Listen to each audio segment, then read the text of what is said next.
So picking up from where we left off, why can't we overbet on dry boards?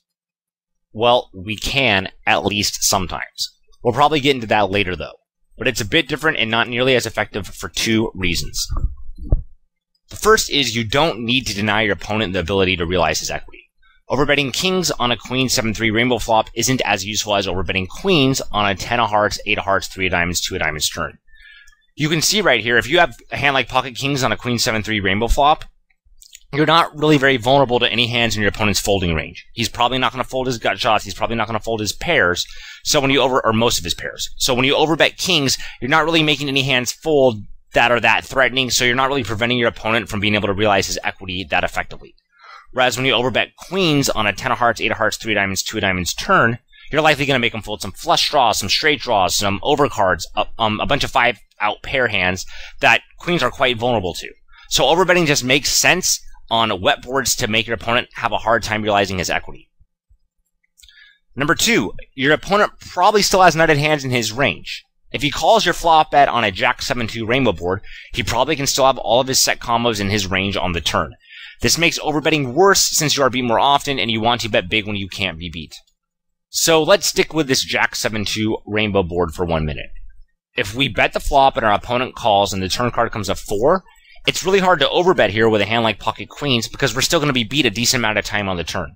Our opponent's still going to probably have 9 set combos in his range, and he can raise all of those in a bunch of bluffs, so it makes our overbet with queens very ineffective because it sucks if we overbet and then find out we have a bluff catcher. In addition, when we overbet with queens, while we might get a little bit more value from hands like ace-jack, our opponent's probably not going to have to call us down much wider than ace-jack, so we don't really end up getting that much more value from hands we beat because we make hands like king-jack and queen-jack fold, which we wanted value from, and then even though we get a little bit more value from ace-jack, it's overall not going to be worth it because we lost value from king-jack and queen-jack, and then we also just lost more money against hands like pocket 2s and pocket 7s. So overbetting here just isn't that good.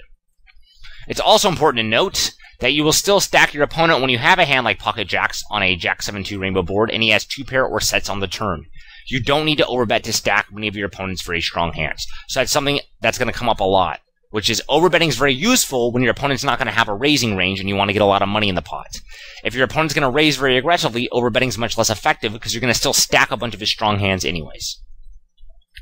Lastly, we want to keep in mind that when I say dry boards, I don't mean dry in the conventional sense. This is explained in other videos.